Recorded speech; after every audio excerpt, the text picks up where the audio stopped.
Il était à l'hôpital pendant un certain temps, et ce fut une période difficile pour nous. Nous ne savons pas comment cela s'est produit, mais c'était le résultat d'un accouchement vraiment difficile et d'une grossesse brutale. Le pauvre Lorenzo est décédé à l'hôpital et j'étais là avec ma mère. Mon père a mis un certain temps à y arriver, et cela a rendu la perte de Lorenzo encore plus difficile. Je me souviens avoir été seul pendant cette période, monter et descendre avec Lorenzo et prendre soin de lui. Je suis Flavia et je suis ici pour vous soutenir. Je suis professeur d'université et aujourd'hui je célèbre 50 ans de vie. Je suis de l'intérieur de l'État de Sao Paulo, né dans une petite ville là-bas. J'ai laissé l'intérieur de l'État de Sao Paulo pour aller à l'université pour étudier. Mon enfance était très heureuse. Je me souviens de mon père, décédé et de nombreux jeux. La vie était chaleureuse et joyeuse. Mon père était une personne extrêmement heureuse. Ma mère ne voit pas. Je suis professeur d'université et aujourd'hui c'est mon 50e anniversaire. Je suis d'une petite ville à l'intérieur de l'État de Sao Paulo. J'ai quitté cette ville pour aller à l'université, et je suis tellement reconnaissant de l'opportunité que j'ai eue. Mon enfance était vraiment heureuse. Mon père est déjà décédé, mais je me souviens beaucoup de jeux et de bons moments. Mes parents étaient très heureux et ma mère ne les a jamais vus se battre. Ils ont toujours été très aimants et solitaires. Ma sœur et moi avons eu une très bonne relation, et mes parents étaient toujours là pour nous. Je pense que je n'avais rien dont je me souvienne qui était particulièrement mauvais ou différent de ce que Flavia a vécu à l'adolescence. J'étais assez timide, un étranger et un peu un vilain caneton. J'étais un adolescent très calme parce que j'étais très timide et introverti. Je n'avais pas beaucoup de petits amis et je ne me souviens pas de leur appel aujourd'hui. Je n'avais pas beaucoup d'amis pendant mon adolescence, et j'aurais aimé en avoir plus. J'étais très timide, surtout pendant mon adolescence. Je n'avais pas beaucoup de petits amis à l'époque, et je ne me souviens pas de ce que nous les avons appelés aujourd'hui. Ce fut une période très calme. Je n'avais pas de petits amis pendant mon enfance, et la première relation que j'ai considérée comme une relation était pendant mon mariage. Cela s'est produit dans la phase très tardive de ma vie, après avoir déménagé loin de chez moi pour aller à l'université. J'ai fait mon baccalauréat juste après avoir commencé ma maîtrise à Unicamp. L'adolescence est un moment si intéressant, n'est-ce pas? C'est quand nous commençons à comprendre qui nous sommes et avec qui nous voulons être. Je n'avais pas de petit ami quand j'étais enfant, mais quand je suis arrivé au lycée, j'ai commencé à sortir avec quelqu'un. Je me suis éloigné de chez moi pour aller à l'université, et pendant mon programme de maîtrise, je vivais loin de mes parents. J'avais quelques petits amis ici et là, mais rien de trop sérieux. En fin de compte, j'ai terminé ma maîtrise à la maison un dimanche après-midi. J'ai vécu dans une république avec seulement des filles, et l'un de mes amis a rencontré un garçon de Sao Paulo. Je vivais déjà loin de chez moi depuis un certain temps au moment où j'ai obtenu mon diplôme. J'ai vécu loin de mes parents pour ma maîtrise et j'avais quelques petits amis ici et là. Mais rien n'en est vraiment venu. À la fin de ma maîtrise, je terminais ma présentation à la maison un dimanche après-midi. Nous vivions en République uniquement pour les filles, et l'un de mes amis a rencontré un garçon de Sao Paulo. Quand il était temps pour elle de partir, j'étais avec un ami et cet ami était mon ex-mari. Ils sont entrés dans la maison dimanche après-midi, et mon ami a commencé à déballer ses sacs. Nous nous sommes rencontrés ce jour-là et nous avons parlé comme ça dans la pièce. Il m'a dit qu'il avait été enchanté et a commencé à m'appeler tous les jours. À cette époque, il n'y avait que la ligne fixe et il a commencé à m'appeler tous les jours. J'étais à Sao Paulo quand ils l'ont ramené chez elle. Mon ami, qui était mon ex-mari, et je suis entré dans la maison un dimanche après-midi. Mon ami, qui était mon ex-mari, a déballé ses sacs et je l'ai rencontré ce jour-là. Nous avons parlé comme ça dans la pièce, et il m'a dit qu'il était enchanté et a commencé à m'appeler tous les jours. À cette époque, il n'y avait que la ligne fixe, et il a commencé à m'appeler tous les jours et à venir chez moi à Campina, qui est très proche de Sao Paulo. Il vivait à Sao Paulo, et il a commencé à aller chez moi, et nous avons commencé à nous voir pratiquement. Nous nous sommes vus presque tous les jours. Il est plus âgé que moi depuis 12 ans, il avait donc déjà une carrière et une stabilité financière. Dans ces conversations, j'ai fini par lui dire que j'aimerais faire un doctorat à l'USP, et il a demandé pourquoi je ne le fais pas. J'ai commencé à aller à Campina, qui est très proche de Sao Paulo. Il vivait à Sao Paulo et il a commencé à aller chez moi. Nous y passant beaucoup de temps ensemble, et nous avons commencé à nous voir pratiquement comme un couple. Nous nous sommes vus presque tous les jours. Il est plus âgé que moi depuis 12 ans, Il avait donc déjà une carrière et une stabilité financière. Au cours de ces conversations, j'ai dit que je voudrais faire un doctorat à l'USP. Il a demandé, pourquoi pas vous? J'ai dit, écoutez, je n'ai jamais été à Sao Paulo. Je pense que j'étais à Sao Paulo une fois, mais je ne sais pas. Ils sont à Sao Paulo. Je ne sais même pas comment c'est. Il a dit, n'est qu'un sommeil. Il a parlé comme ceci, ensuite, lorsque vous terminez votre maîtrise, vous pouvez rester dans ma maison jusqu'à ce que vous vous familiarisez avec la ville. Si vous décidez que vous voulez vivre ailleurs, ça va. Et donc je l'ai fait. J'ai dit, écoutez, je n'ai jamais été à Sao Paulo.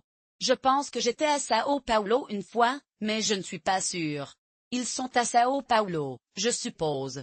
Je ne sais même pas comment c'est. Il a parlé comme ceci, ensuite, vous savez, lorsque vous terminez votre maîtrise, vous pouvez y rester jusqu'à ce que vous vous familiarisez avec la ville. Si vous décidez que vous voulez vivre ailleurs, c'est bien, et donc je l'ai fait. L'autre semaine, je suis allé chez lui et je me souviens que je suis arrivé chez lui un dimanche. Lundi, je savais déjà que cela existait, non? Le doctorat de ma région de l'USP en sciences de la santé était à l'Institut ICB des sciences biomédicales de l'USP. J'ai demandé comment j'avais fait pour y arriver. Il m'a guidé. J'ai pris un métro et un bus. Je suis arrivé à l'USP et j'ai très bien fait. J'ai reçu, je pense, la première des premières personnes que j'ai vues. J'ai récemment terminé ma maîtrise et je suis tellement fier de moi.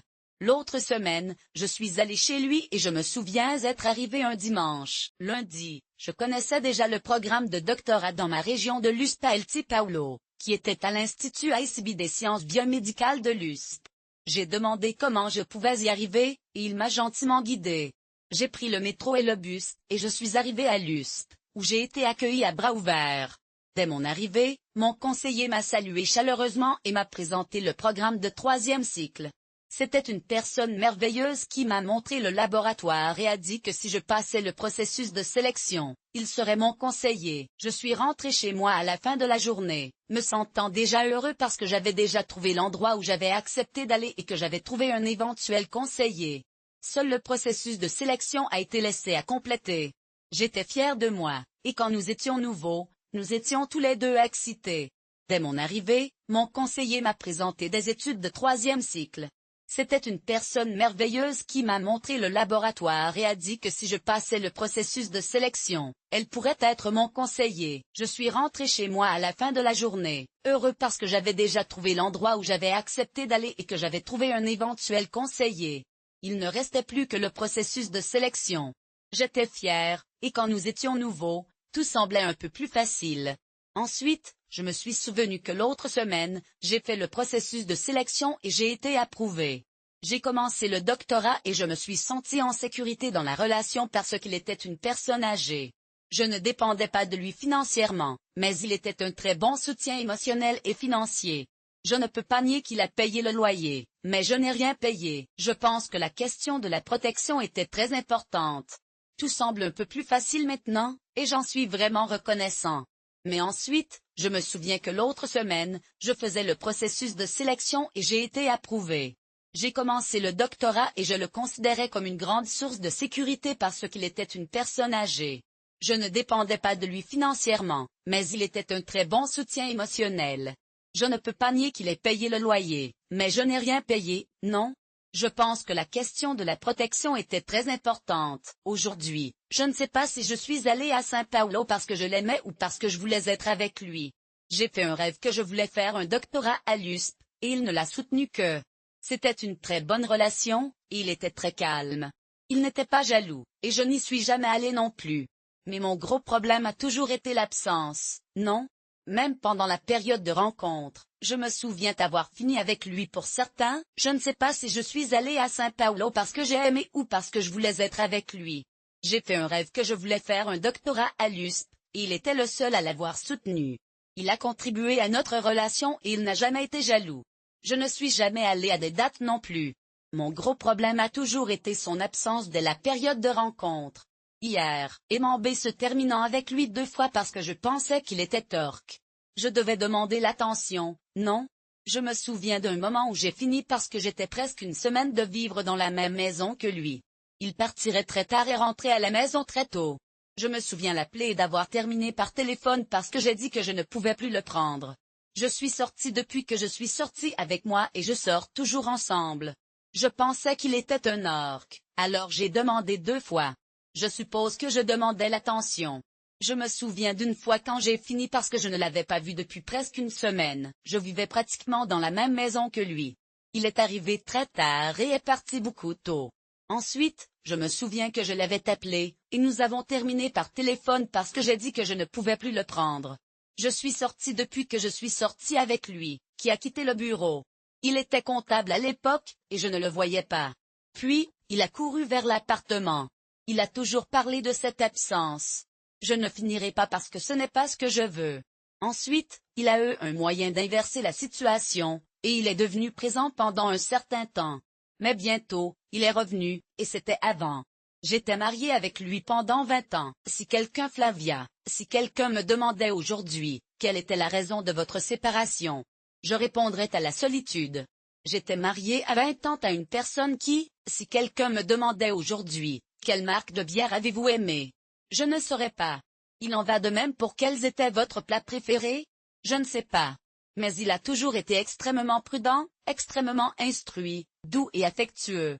Il ne savait pas grand-chose, et je ne savais pas que je n'avais pas. Mon cher ami Flavia m'a demandé aujourd'hui, quelle était la raison de votre séparation? Ma solitude. J'étais mariée à 20 ans à une personne si quelqu'un me demandait aujourd'hui quelle marque de bière j'aimais, je ne sais pas si quelqu'un l'a demandé.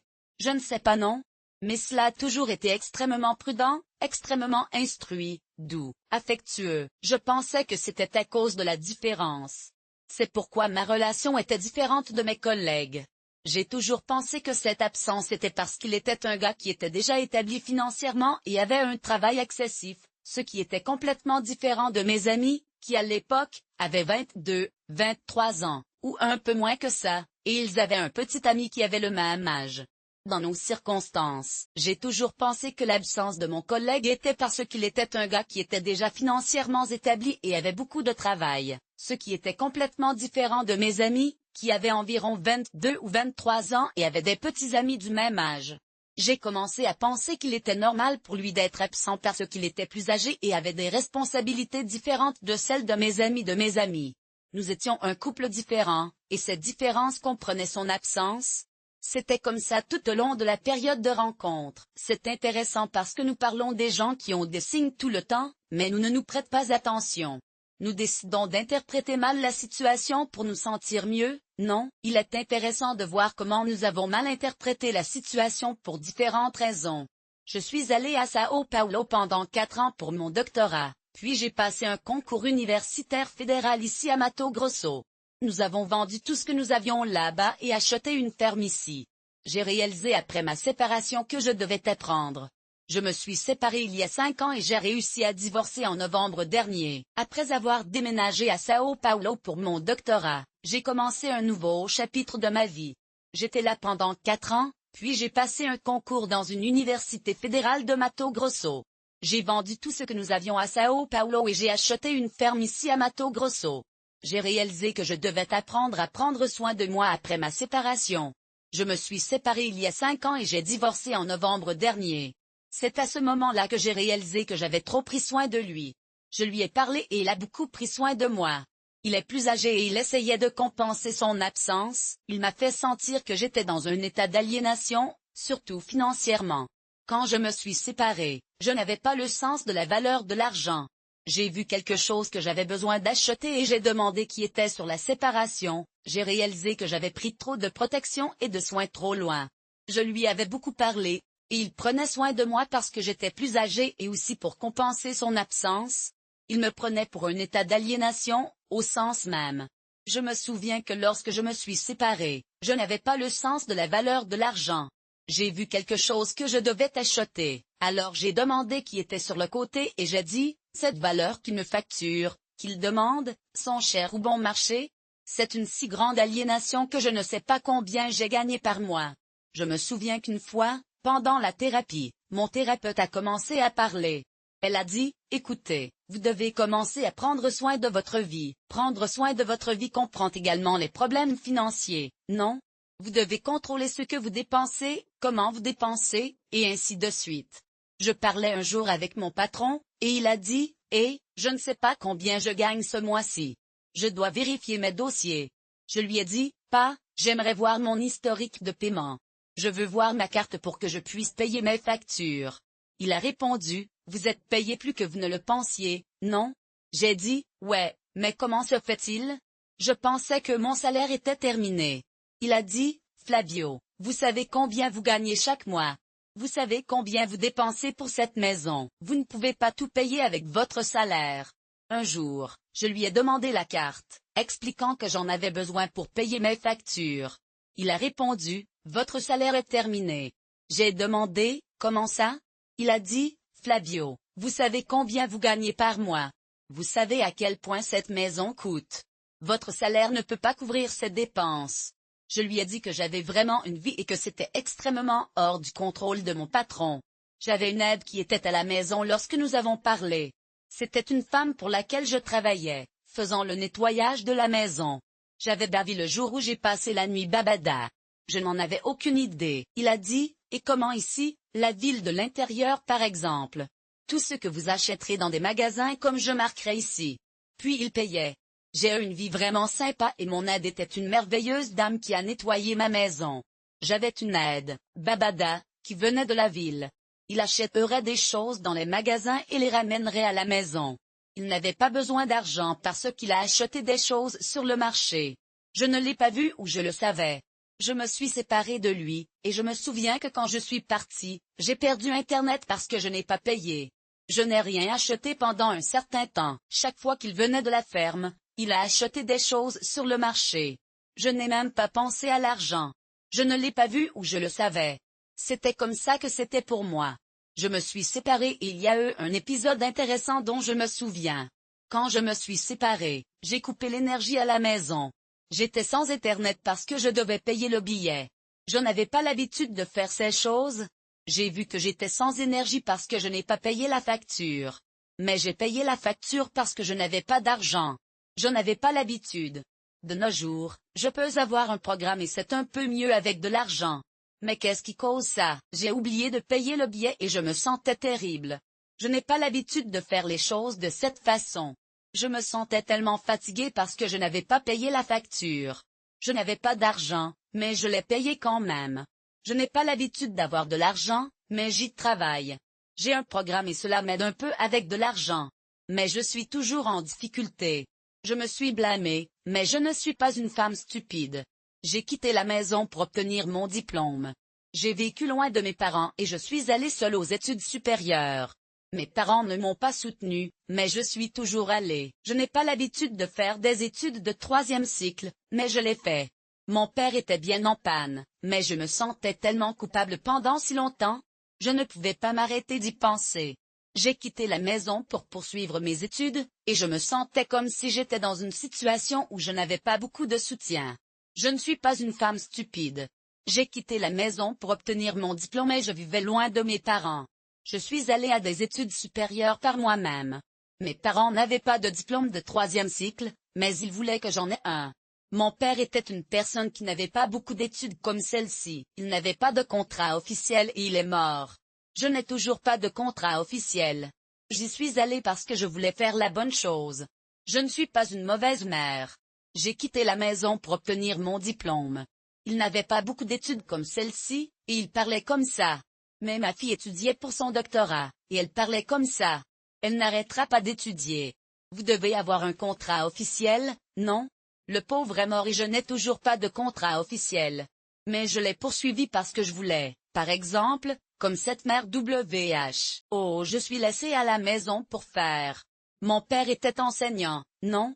Je n'avais pas de choses que je voulais et j'ai couru seule. Ensuite, j'ai dit, j'ai créé avec tout le confort, si j'ai un travail stable.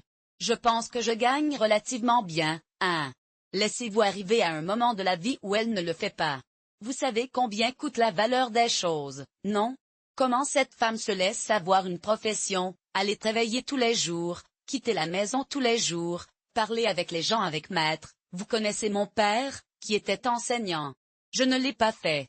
J'avais des choses que je voulais et j'ai couru seul. Puis j'ai dit, créer avec tout confort. 1. S'il est dans une situation où il a un travail stable, je pense que je gagne relativement bien.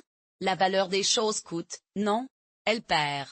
La vie, car tout était très facile, tout était bon, puis vous vous installez, et j'ai eu le confort d'une bonne maison d'employés.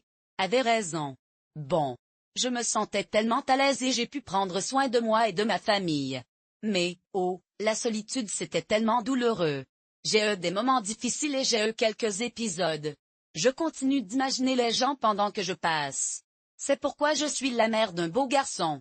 Il a adopté et je n'avais pas d'enfant à moi, mais ce n'était pas non plus un problème. Je me souviens que lorsque j'ai gagné Gabriel lors de ma première fête des mères, j'ai commencé à chercher avec impatience une semaine auparavant. Imaginez cette fête des mères le week-end. J'ai eu des moments difficiles et j'ai eu des journées vraiment difficiles. Je continue d'imaginer les gens pendant que je passe. Je suis la mère d'un beau garçon. Il a adopté et je n'avais pas d'enfant biologique. Mais ce n'était pas non plus un problème.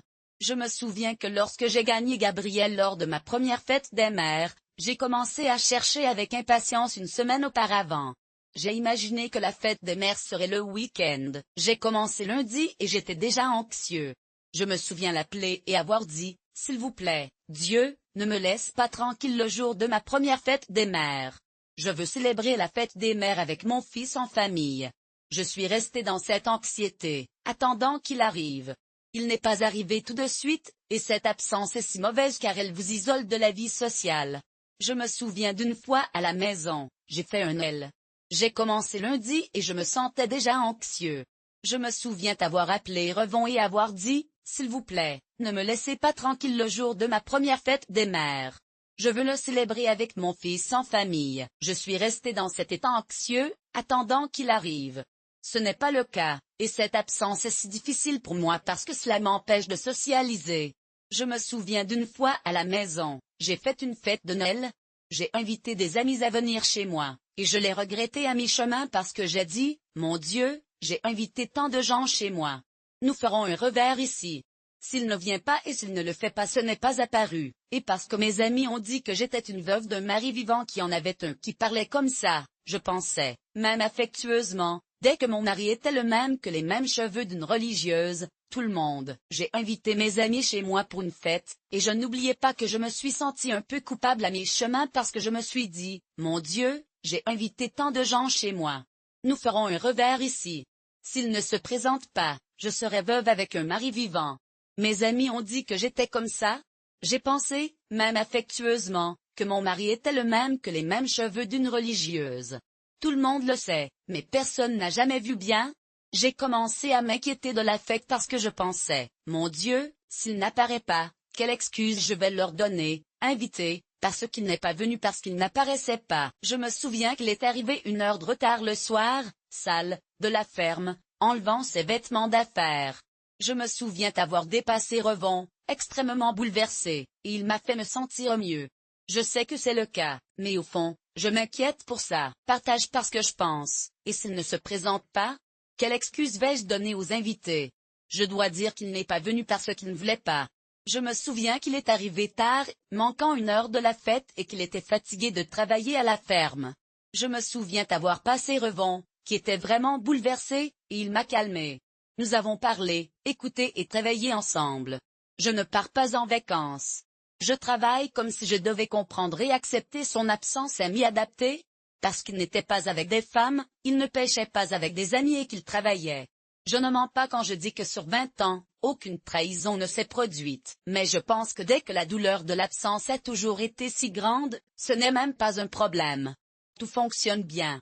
Je ne pars pas en vacances, je travaille comme si je devais comprendre et accepter l'absence et rendre les choses normales parce que je n'étais pas avec des femmes, il ne pêchait pas avec des amis et il travaillait. Je ne mens pas. Plus de 20 ans, aucune trahison ne s'est produite, mais je pense que lorsque les gars me parlent comme ça et me racontent ces histoires de trahison, je ne sais pas ce que je dis. Je n'ai même pas ressenti la douleur parce que l'absence a toujours été si grande que le reste était une douleur mineure, non, et il y a aussi autre chose par rapport à notre fils. J'avais Gabriel à 32 ans, et le processus d'adoption s'est produit quand j'avais 32 ans. Aujourd'hui, je suis conscient. Quand j'étais plus jeune, je pensais que si j'avais un enfant, cela réparerait tout. Je pensais que si j'avais un fils, il serait plus présent dans ma vie.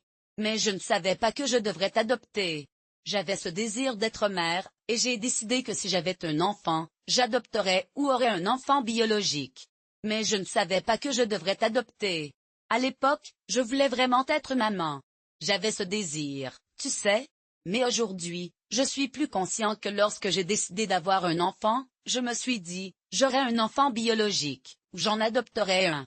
Mais je ne savais pas que je devrais t'adopter. Je pensais juste, j'aurais un enfant, parce que si j'avais un fils, il serait plus présent, tu sais. Il voudrait voir son fils, et il voudrait être avec son fils. Mais aujourd'hui, je suis plus conscient que ce n'est pas la façon de penser. Je dis à mon partenaire actuel, j'ai fait une erreur, tout comme la plupart des femmes. Vous organisez un enfant en pensant que cela réparera votre mariage, ou vous avez un enfant en pensant qu'il gérera votre mariage. Mais cela ne s'est pas produit. Quand j'ai réalisé que je ne voulais pas être maman, j'ai arrêté de prendre soin de mon enfant. Quand il rentrera à la maison, il voudra voir le bébé. Il voudra être avec le bébé. Je sais que, j'en parle maintenant à mon partenaire, et je sais que j'ai fait une erreur. La plupart des femmes font des erreurs, non? Vous organisez un enfant en pensant que cela réparera votre mariage. Vous avez un enfant qui pense qu'il gérera votre mariage avec vous. Qu'est-ce qui ne s'est pas passé? Quand je l'ai résolu, je voulais être mère. Je ne m'occupais plus du bébé. Je n'ai pris aucun contrôle des naissances, mais j'étais reconnaissant que nous ayons déjà eu ce qui était presque 9e. Si vous avez trouvé une date, depuis combien de temps je sortais ensemble? Près de 10 ans, ou un peu de moins. Mais je ne suis pas tombée enceinte juste là quand j'ai décidé de ne pas le faire. Je serais enceinte, alors j'ai acheté une carte contraceptive qui a duré 3 mois. Je ne suis jamais tombée enceinte, mais je ne suis pas restée bien. J'avais déjà une instabilité et j'étais déjà mariée. Sans contraception, rien de tout cela ne serait arrivé, mais j'étais reconnaissant que nous l'avons déjà eu. J'avais presque 10 ans quand j'ai découvert que j'étais enceinte. J'ai décidé de ne pas tomber enceinte, alors j'ai acheté une carte contraceptive qui a duré 3 mois. Je ne suis jamais tombée enceinte, mais j'ai vécu une certaine instabilité dans mon mariage. Quand j'ai décidé d'avoir des enfants, j'ai même attendu 1 an pour tomber enceinte. Mon médecin à l'époque a dit, « Bonjour Flavia.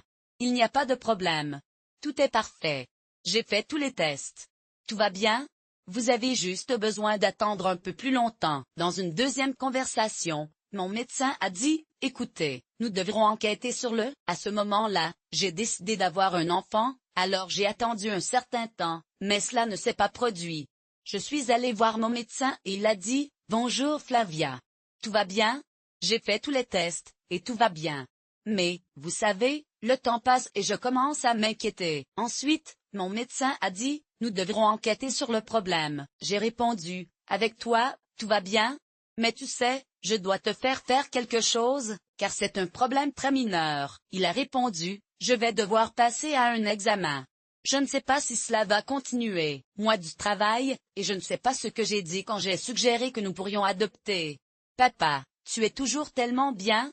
Tout est toujours d'accord avec toi. » J'ai dit, « Allons-vous faire quelque chose aussi, car c'est vraiment génial. » Mais ensuite j'ai pensé, « Oh, je devrais passer un examen. » Je ne sais pas ce que j'ai dit, mais je pense que c'était quelque chose comme « Nous pouvons adopter. » J'ai dit, « Nous peut adopter parce que je veux un fils. » Je vois beaucoup de femmes aujourd'hui qui ont des enfants biologiques.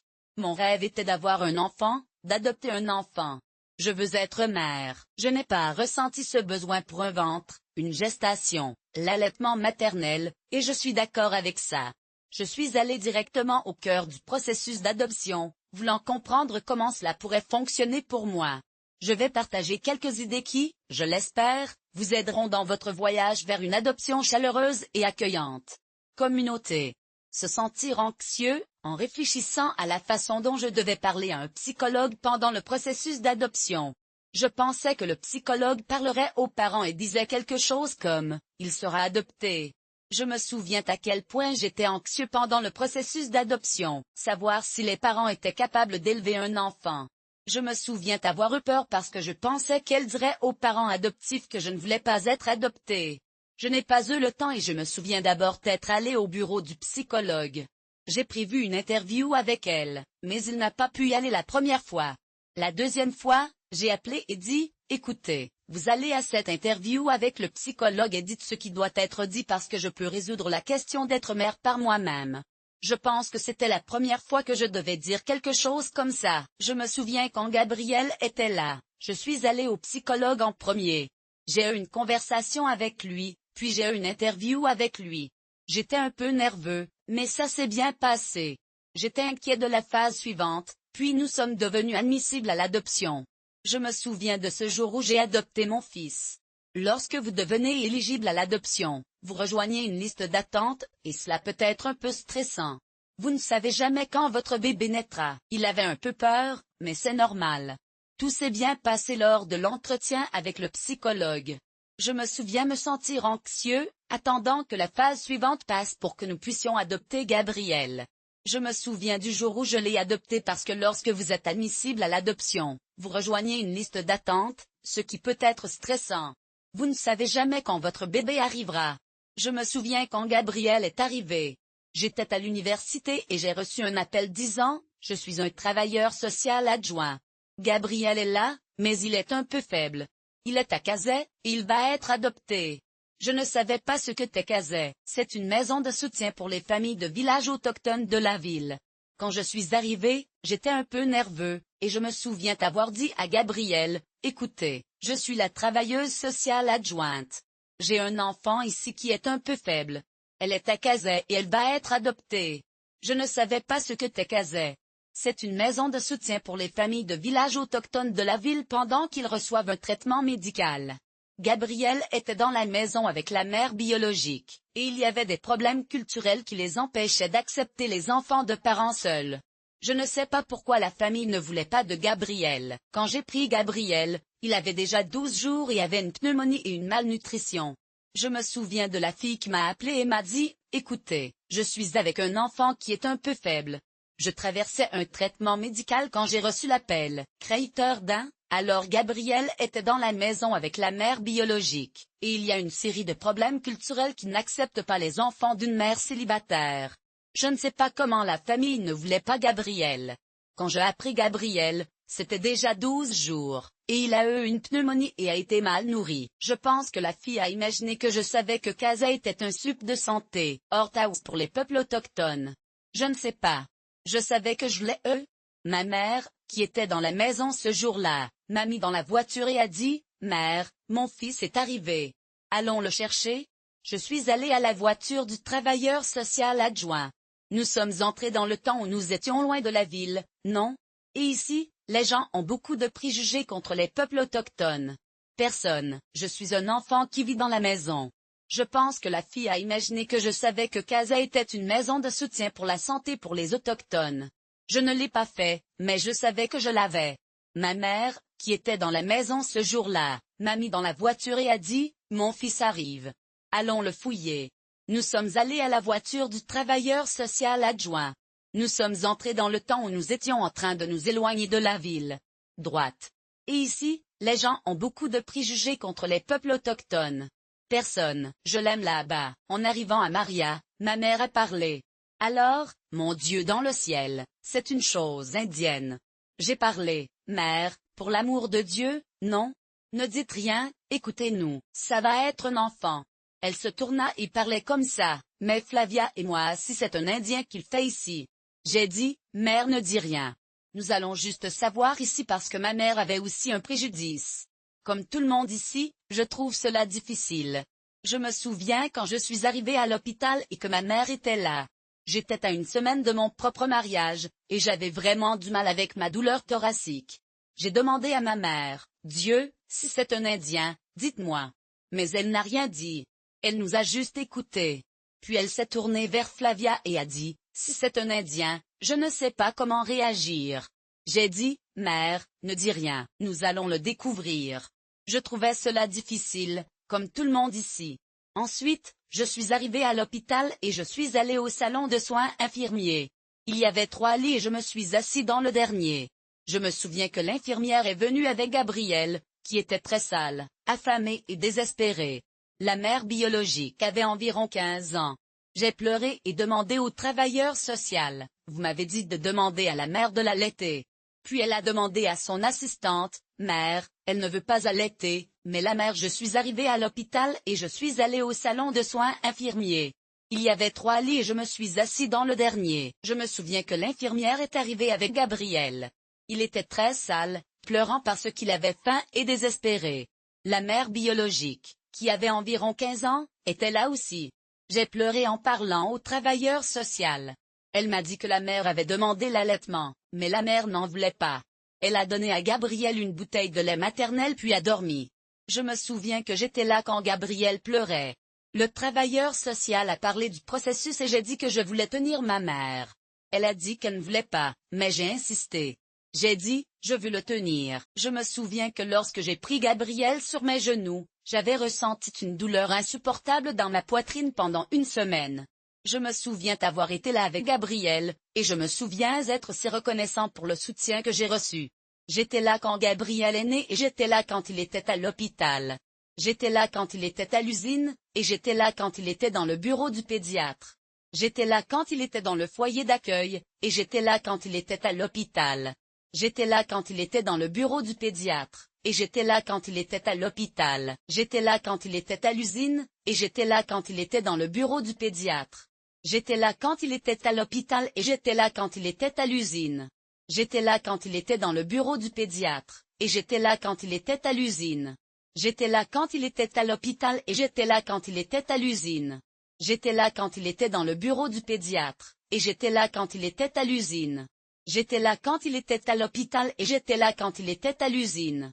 J'étais là quand il était dans le bureau du pédiatre, et j'étais là quand il était à l'usine. J'étais là quand il était à l'hôpital et j'étais là quand il était à l'usine. J'étais là quand il était dans le bureau du pédiatre, et j'étais là quand il était à l'usine. J'étais là quand il était à l'hôpital et j'étais là quand il était à l'usine. J'étais là quand il était dans le bureau du pédiatre, et j'étais là quand il était à l'usine. J'étais là quand il était à l'hôpital, et j'étais là quand il était à l'usine. J'étais là quand il était dans le bureau du pédiatre, et j'étais là quand il était à l'usine. J'étais là quand il était à l'hôpital et j'étais là quand il était à l'usine.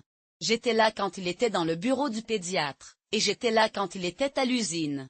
J'étais là quand il était à l'hôpital et j'étais là quand il était à l'usine.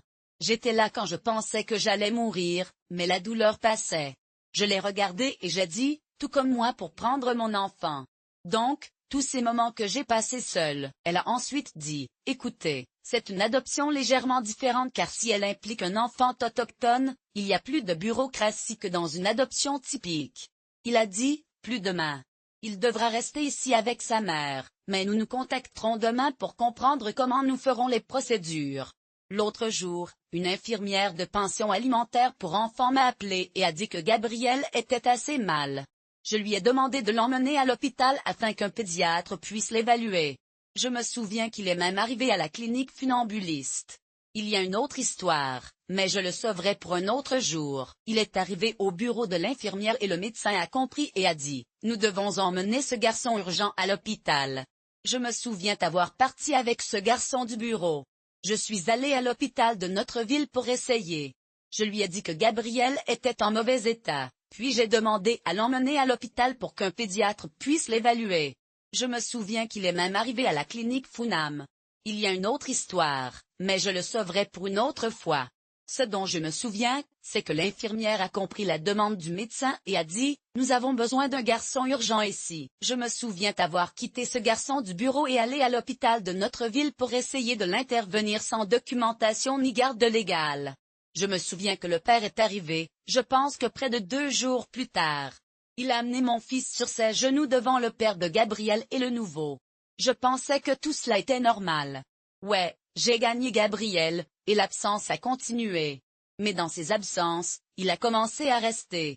C'est plus blessé parce que je ressentais l'absence et que je me sentais coupable pour mon fils d'avoir un. Je me souviens de ce que je ressentais quand le père est venu près de 2 jours plus tard. J'essayais de prendre soin de mon fils, et je craignais que Gabriel ne soit bouleversé par ce qu'il n'avait pas de père.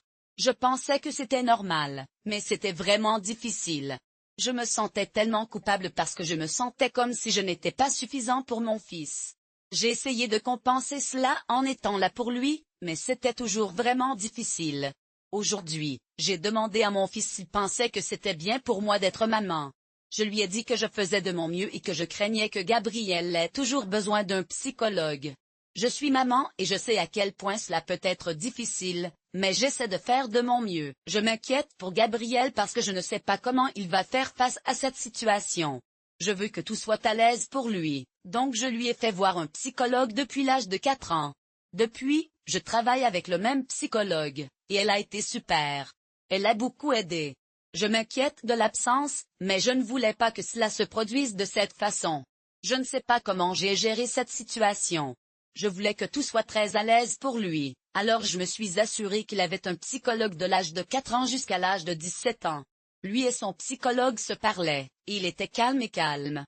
Cette absence m'a frappé fort. Je ne voulais pas le faire, mais j'ai le sentiment que je me suis éloignée de ma vie professionnelle et de ma vie sociale.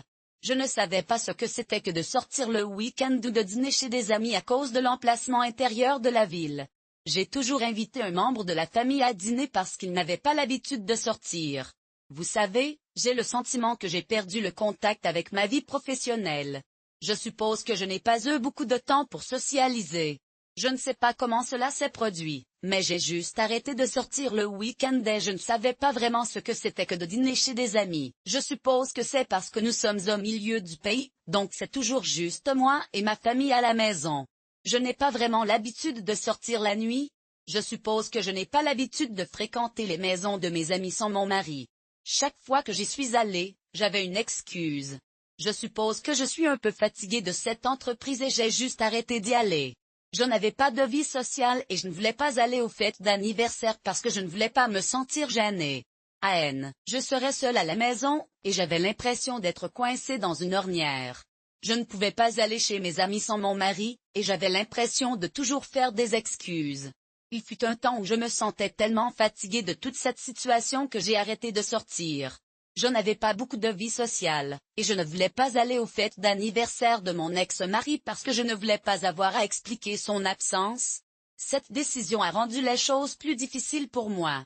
C'était difficile de commencer quelque chose de nouveau, et c'était vraiment difficile d'aller dans des endroits seuls. Théoriquement, avoir quelqu'un est beaucoup plus facile. Il vous suffit d'être seul et vous n'avez pas à faire des excuses pour expliquer pourquoi vous allez vous-même. C'est difficile de parler, mais c'est à cause des combats que nous avions plus de 20 ans. Je ne me souviens pas avoir eu une conversation sévère au point de crier avec vous ou de vous crier avec moi. Nous n'avons jamais eu de très mauvaises relations, mais nous avons vu une inertie de 20 ans pour quelque chose qui nous a déjà dérangés au stade des rencontres. Il est difficile de se sentir seul dans une relation pendant 20 ans. Il est difficile de se sentir seul en tant que mère. Je me souviens comment nous en avons parlé et comment nous avons réalisé que notre relation était pleine de conflits. Ce fut une lutte pendant 20 ans, et il était difficile de se parler. Je ne me souviens pas que nous nous sommes fascinés. Nous étions tous les deux les uns les autres et nous y étions depuis 20 ans. Il est difficile de se sentir seul dans une relation, et il est difficile de ressentir cela pendant 20 ans. J'ai beaucoup pleuré avant toi, et j'étais là pour toi quand tu as pleuré. Gabriel est une personne si gentille et il me comprend. Nous avons un lien très fort, et il sait quand je suis triste. Il me dit toujours, « Maman a mal à la tête, maman a une douleur dans sa tête. » Il a tellement grandi, et maintenant il me parle comme une mère qui a mal à la tête. J'ai commencé à me sentir seule et j'ai beaucoup pleuré. Gabriel était là pour moi, et nous avions un lien très spécial. Il savait quand j'étais triste, et il venait à moi et disait, « Maman, ta tête fait mal. » Il avait raison. Il n'avait que 18 ans à l'époque et il a compris. Il disait, « Maman, ta tête fait mal. » Et je me rendrais compte que j'étais le seul à savoir. Quand je me suis séparée, je me souviens de la première sensation que j'avais après le désespoir. Je me suis demandé, comment puis-je payer une telle chose? J'ai reçu ce mois-ci. Vous pouvez créer mon fils. Je me souviens de la première sensation que j'avais, et ce n'était pas pour me sentir seule. C'était très fou parce que j'étais mariée depuis 20 ans, puis je suis sortie avec 4 ans de plus. Mon fils, j'aurais dû réaliser que j'étais le seul à pouvoir le faire. Quand je me suis séparée, je me souviens de la première sensation que j'avais, je ressentais du désespoir. Comment payer pour cela? J'ai reçu ce mois-ci. Je me souviens de la première sensation que j'ai eue, je ne me sentais pas seule. C'était fou parce que j'étais mariée depuis 20 ans, puis je suis sortie avec 4 ans. J'ai dû me sentir seule pendant 24 ans. Quand je me suis séparée, je ne ressentais aucune solitude. Je me souviens que quand j'ai pris, je ne voulais plus ça. J'ai commencé à prêter attention aux autres, en particulier à d'autres couples. J'ai commencé à penser à d'autres hommes. J'ai dit, les gens, c'est mal. Ce n'est pas bien. Ensuite, je l'ai Quand j'ai commencé à prêter attention et à prendre conscience, j'ai réalisé que c'était vraiment que nous étions ensemble depuis 24 ans, puis je me sentais seule. Je me souviens t'avoir dit, je ne veux plus ça. Je veux faire attention aux autres, en particulier aux autres couples. J'ai commencé à penser à d'autres hommes et j'ai réalisé que ce n'était pas sain. J'ai dit, non, j'ai besoin de sortir d'ici, j'ai besoin de quitter cette situation. Mon fils était à l'adolescence à l'époque, et je voulais arrêter de ressentir de cette façon et avoir une vie normale, comme tout le monde. J'avais un grand cœur que je n'avais même pas une idée de la valeur de l'argent. Avant de prendre ma décision, j'ai parlé à mes collègues et j'ai dit, je veux gagner le même montant que je gagne. J'ai dit, non, j'ai besoin de sortir d'ici. J'ai besoin de quitter cette situation. Mon fils était à l'adolescence à l'époque, et je voulais juste arrêter de ressentir de cette façon et avoir une vie normale, tu sais. Je voulais pour être comme tout le monde. Ce serait similaire à mon augmentation pour l'élever mon enfant. Je vais à la ferme. Quand nous y arrivons, nous pouvons parler de ça. Je sais que tu sais que c'est comme ça, hein? Nous avons eu une longue conversation la deuxième fois que nous nous sommes assis ensemble. J'ai dit, écoutez, je parle de ça, non? J'aimerais vraiment pouvoir me séparer de cela. Il a commencé à blâmer mon psychologue, puis il a blâmé un ami que j'ai eu depuis longtemps.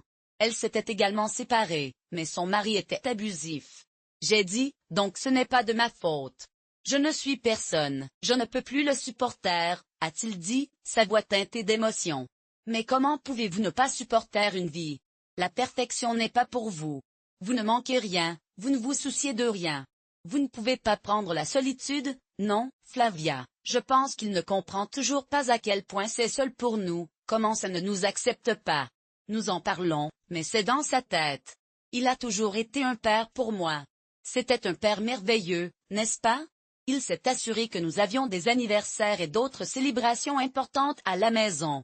J'avais l'habitude de dormir à travers mes matchs de baseball, mais j'ai dû me battre pour emmener mon fils pour m'entraîner. Puis, il a traversé une phase. Lorsque cette phase est passée, je ne le croyais pas. Puis, quand il a traversé une phase de révolte, j'étais de mon côté. J'étais capable de faire la bonne chose parce que je ne l'ai pas fait. J'ai eu une autre situation et j'ai décidé d'essayer de voir les choses telles qu'elles sont. C'était en fait assez normal, et c'est ainsi que je me suis retrouvée avec un deuxième enfant adoptif. Le premier a 2 ans de plus, et comme je l'ai mentionné, mon premier enfant, Gabriel, est d'origine indigène. Parfois, le personnel a un préjudice sur les peuples autochtones, et parfois ce n'est pas si évident.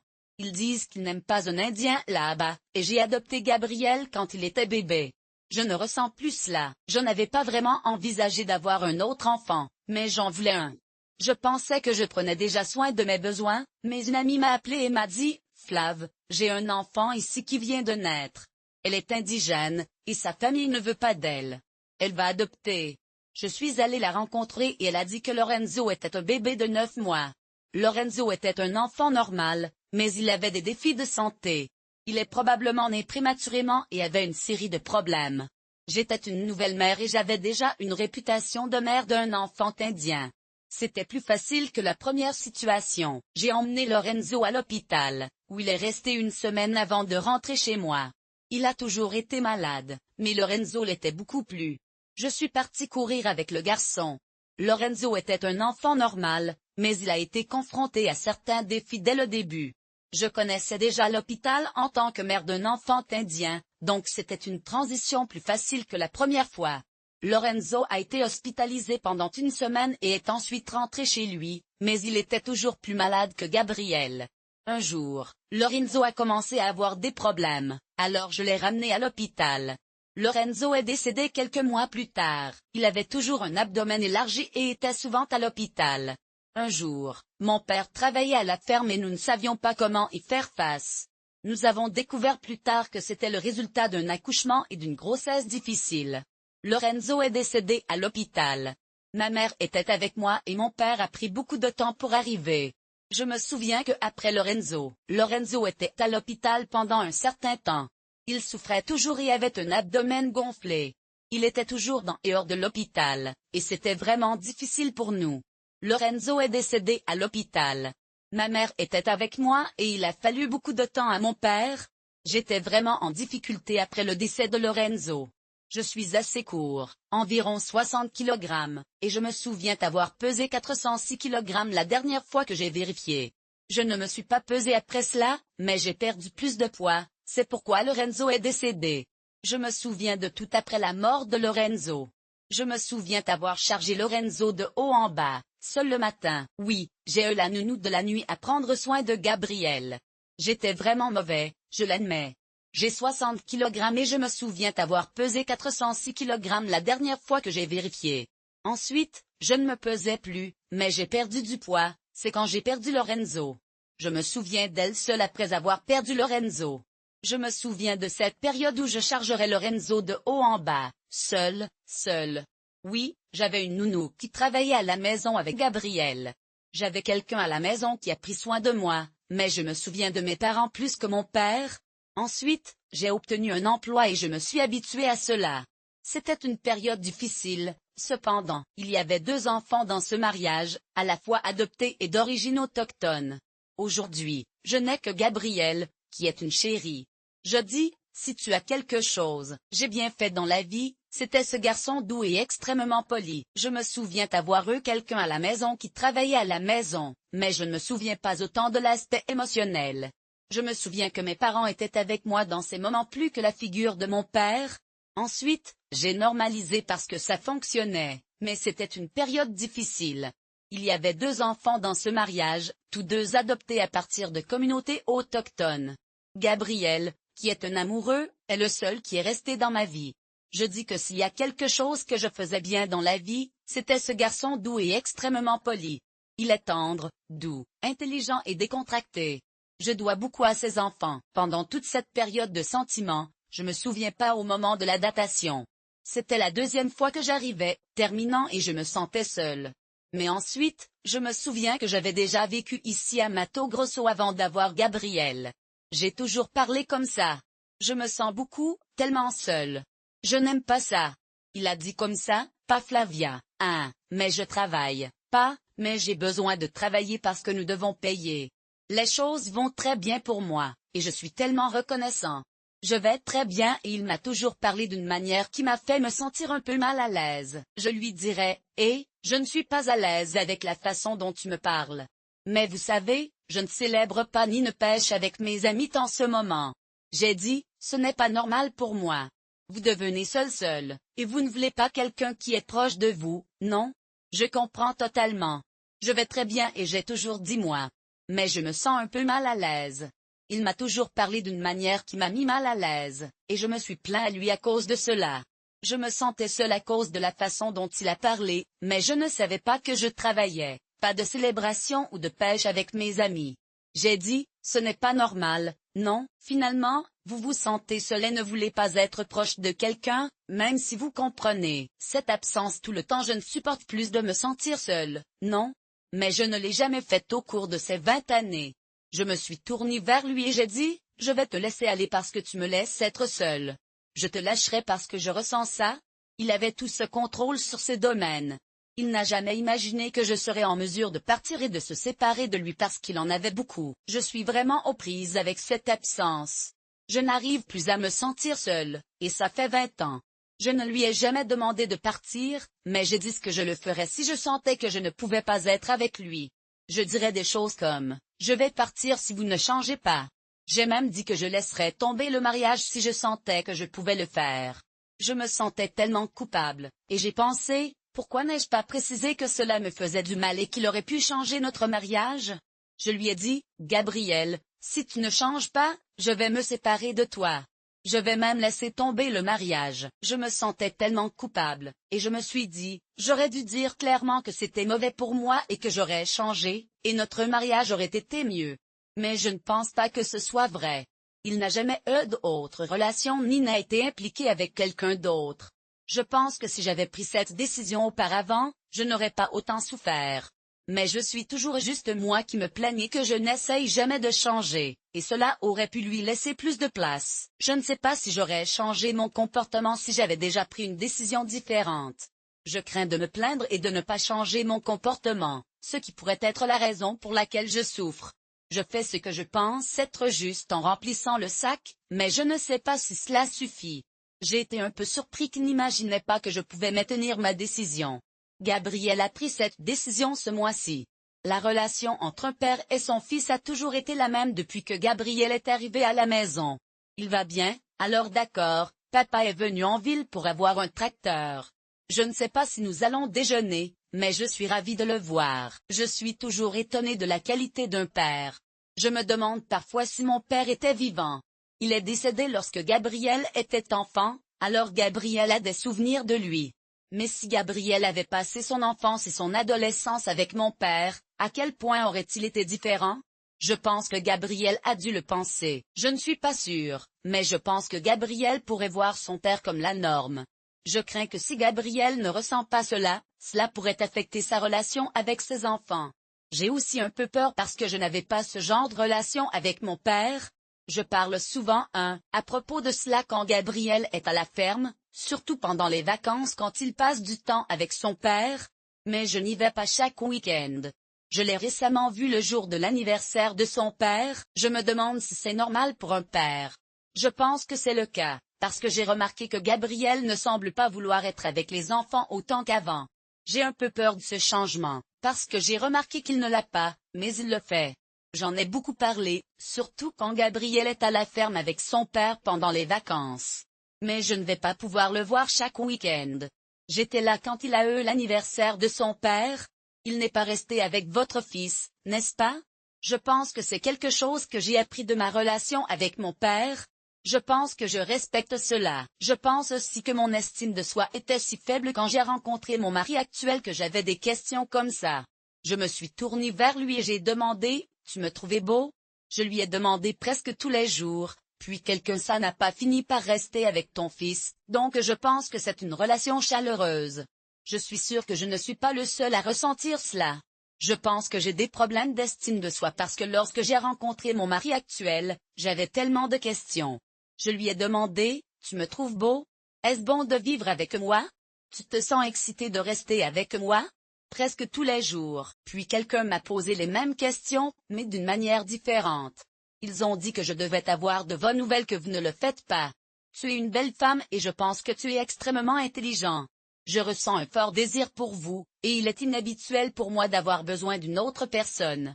Cela réaffirme ma conviction que vous avez traversé une période de rejet important. Je ne sais pas si je me trompais à ce sujet. Nous pensons toujours qu'une relation avec l'infidélité et les combats est mauvaise. Je comprends qu'il peut être difficile de trouver la bonne personne et que vous pourriez avoir besoin de quelqu'un pour vous rassurer que vous ne le faites pas. Je pense que tu es une belle femme, et je le fais vraiment. J'ai l'impression d'être très intelligent, et je pense qu'il est important de se rappeler que vous n'avez besoin de personne d'autre. Vous avez probablement traversé une période où vous vous êtes senti vraiment rejeté, et je suis désolée si je n'étais pas là pour vous.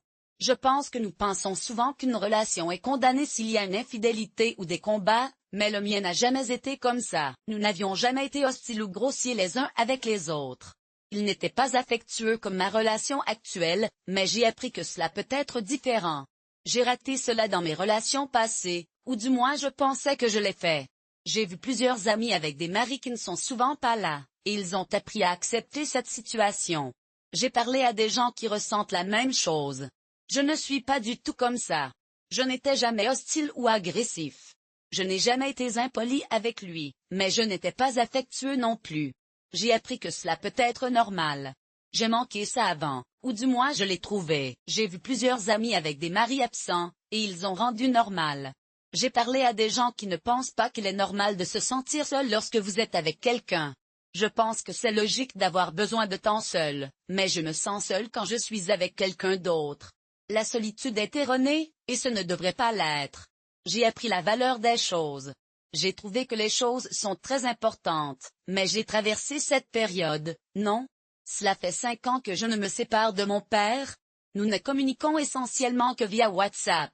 J'envoie habituellement un message qui dit « J'ai envoyé un message » et le père est devenu très occupé et court en espèces. Il était si gentil, cependant, et m'a aidé. J'avais 6 mois de retard sur mes frais de scolarité, alors je suis allé payer 6 versements. J'ai dû apprendre à vivre sur mon salaire pour prendre soin de moi et de mon fils. Le père a aidé, mais je pense qu'il aurait pu faire plus. Je ne demandais pas d'aide ou ne demandais pas d'argent. J'ai pris ce que je pouvais obtenir. J'ai appris à être seul, et c'était difficile. Je suis heureux de partager que mon père était très favorable pendant cette période, m'aidant avec 6 mois de frais de scolarité. J'ai pu gérer mes finances et garder mon fils à flot. Je suis reconnaissant pour son aide, mais je crois que j'aurais pu en faire plus. Je ne demandais pas de soutien, mais j'ai beaucoup appris de l'expérience. Être seul a ses défis, mais c'est aussi une leçon précieuse. Aujourd'hui, je vis heureusement avec mon partenaire. Nous partageons une forte connexion émotionnelle et un profond sentiment d'affection. Je suis reconnaissant de ne pas ressentir le besoin de demander une affection physique de ma partie actuelle, comme je l'ai fait dans le passé. Parfois, je ressens un besoin de proximité physique, mais j'apprends à communiquer cela de manière saine. Je vais très bien et j'en suis tellement reconnaissant. Je suis dans une excellente relation, et je suis enfin dans un endroit où je peux abandonner le passé. Je me sens tellement plus sûre et plus à l'aise ces jours-ci. Je travaille également sur des trucs personnels, comme déterminer la valeur de ma pension. En fait, j'ai terminé ce mois avant la finalisation de mon divorce le 14 novembre. Je ne voulais plus attendre et j'ai pu le faire par moi-même. J'aurais dû faire cela différemment dans le passé, mais je suis content que je fasse enfin bien les choses. Je suis plus à l'aise maintenant, et j'en suis reconnaissant. Un mois avant le 18e anniversaire de Gabriel, j'ai réglé le problème de retraite. J'ai signé le 14 novembre, non pas parce que je ne voulais pas le faire avant, mais parce que je ne pouvais pas.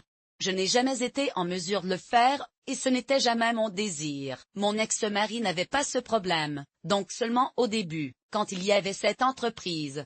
Revenons en arrière et regardons ce que vous faites et faites attention au début. Oui, après ne plus me déranger, il ne m'a pas aidé comme je pense que je devrais.